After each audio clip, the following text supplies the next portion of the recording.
4월 10일 목요일 누가복음 21장 5절로 19절 임박한 심판의 때입니다. 어떤 이들이 감탄하던 그 성전의 아름다움과 웅장함에 대해서 주께서는 심판을 예언하십니다.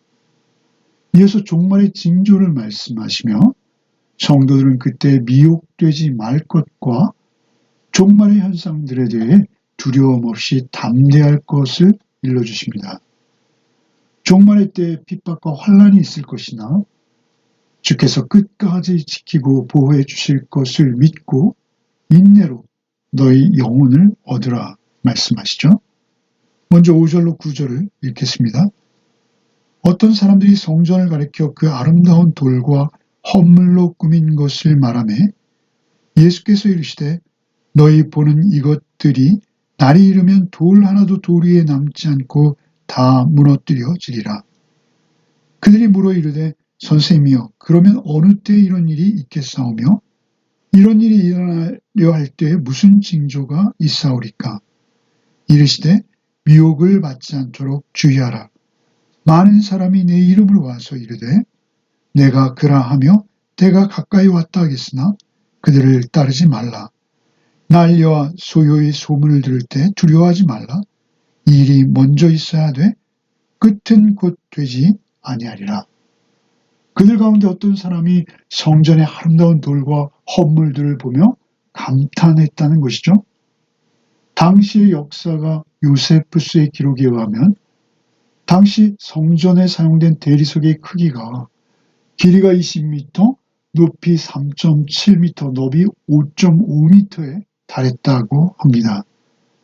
그토록 번쩍이는 웅장한 대리석들로 한쪽 변이 460m, 또 다른 한 변이 365m에 달하는 엄청난 성전의 경내를 꾸민 것이죠.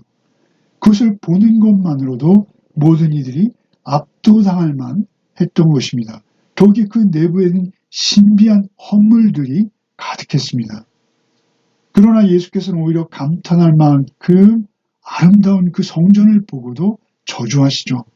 날이 이르면 돌 위에 돌 하나도 남지 않고 무너질 것이다 말씀하십니다. 성전에서는 성전의 외형보다 그 성전에 모이는 사람들에게 더욱 관심이 있으신 것이죠. 그 성전은 이미 도둑놈들의 소굴이 되었다라고 말씀하십니다. 거기에 모인 자들의 마음은 이미 회칠한 무덤과 같다라고도 말씀하셨죠. 성전이 성전되는 것은 하나님의 임재를 통해서만 성전되는 것입니다. 화려한 의복과 지위를 가진 그 엄청난 액수의 헌금이 아니라 과부의 2렙돈을 칭찬하시는 그 주님께서 하나님께서 임재하시는 곳은 그러한 외형적인 화려한 곳이 아니다라고 하십니다. 그리고 성전의 심판을 오히려 선언하십니다. 그러자 사람들은 예수께서 언제 그 일이 일어날지 예수께 묻고 있는 것이죠. 그 일이 일어날 때 어떤 징조가 있을 것인지 묻습니다. 그들이 물은 때는 성전의 심판이 임하는 때입니다. 그러나 그 질문에 예수께서는 종말의 때에 관해서 답변하십니다. 성전 파괴는 사실 종말의 때를 상징하는 사건이다 라고 볼 수 있습니다. 먼저 나타날 징조들을 알려주시기 전에 그들이 어떻게 살아야 할지를 먼저 말씀하십니다. 미혹을 받지 않도록 주의하라 말씀하시죠. 시대를 떠나서 사람들은 종말의 때에 많은 관심을 가져왔습니다. 그러나 종말에 대한 지나친 관심을 가질 때 종말을 잘 준비하지 못할 뿐 아니라 오히려 거짓 그리스도에게 미혹될 수 있다라고 경고하시는 것이죠. 이어서 자신이 예수라고 주장하는 거짓 그리스도들이 많이 등장할 것이다 라고 말씀하십니다. 그들을 따르지 말라 당부하시죠. 또 난리와 소요의 소문을 들으면 그 평정심을 유지할 수 없을 만큼 큰 두려움이 엄습할 것이다. 그러나 두려워하지 말라 말씀하십니다. 난리는 전쟁을 말하는 것이요 소요는 폭동입니다. 이런 일들이 일어나도 끝이 아니니 두려워 말고 아무나 따르지 말며 미혹되지 않도록 주의하라 말씀하십니다. 왜입니까? 이런 현상들이 종말의 증거이기는 하지만 궁극적으로 이 모든 어지러운 상태가 진정될 것이요 그리스도께서 통치하시는 영원한 평화의 나라, 평화의 시대가 이를 것을 믿기 때문입니다. 종말의 때가 가까워졌다라고 느껴질 때 성도의 관심은 오히려 주어진 오늘 하루입니다. 오늘 하루를 어떻게 더욱 소중하게 여길까 하는 것이 우리의 관심입니다. 세상의 마지막 때가 왔더라도 오늘 주의 말씀 안에 우리가 거한다면 이미 승리를 얻은 것이요 그것이 최고 최선이 되는 것입니다. 그저 하루하루 마지막 때가 다가왔음을 기억하면서 그리스도 안에서 살아간다면 언제 주님이 오셔도 기쁨으로 우리는 하나님의 나라에 들어갈 수 있게 되는 것이죠. 10절로 15절을 읽겠습니다. 또 이르시되 민족이 민족을 나라가 나라를 대적하여 일어나겠고 곳곳에 큰 지진과 기근과 전염병이 있겠고 또 무서운 일과 하늘로부터 큰 징조들이 있으리라. 이 모든 일 전에 내 이름으로 말미암아 너에게 손을 대어 박해하며 회당과 옥에 넘겨주며 임금들과 집권자들 앞에 끌어가려니와 이 일이 도리어 너에게 증거가 되리라. 그러므로 너희는 변명할 것을 미리 궁리하지 않도록 명심하라. 내가 너희의 모든 대적이 능히 대항하거나 변박할 수 없는 구변과 지혜를 너희에게 주리라.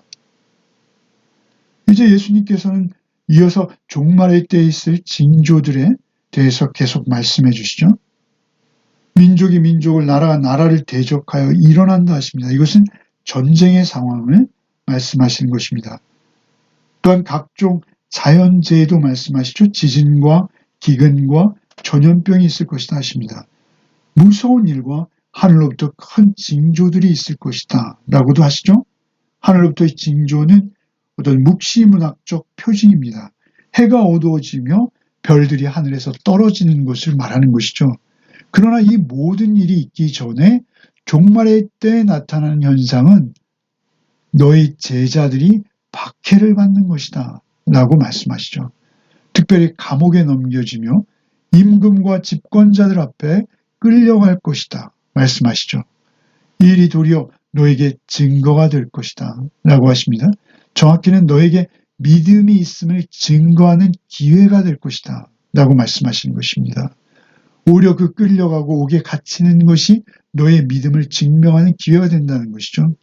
14절에 특별히 너희에게 변명할 것을 미리 궁리하지 말라라고 강력하게 명령하시죠.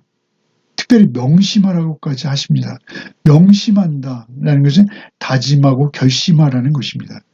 세상 법정 앞에서 그 고난을 피하기 위해서 어떤 인간적인 준비 그런 거 하지 말라라고 명심하라고 하십니다. 어떻게 그렇게 강력히 명령하십니까? 구변과 지혜는 내가 주신다는 것입니다. 할 말과 지혜를 주시겠다는 거예요. 특별히 15절에 내가 줄 것이다 라고 하시죠. 예수께서 직접 말과 그 지혜를 주신다는 것입니다. 그 앞에서 어떻게 답변할지 다 주시겠다는 것입니다. 예수께서는 부활하시고 이제 보혜사 성령으로 제자들에게 다시 찾아오실 것입니다. 그리고 이 일은 실제 사도행전에서 그대로 실현되고 있습니다. 베드로 사도께서 사내들인 공회에서 담대하게 말하죠.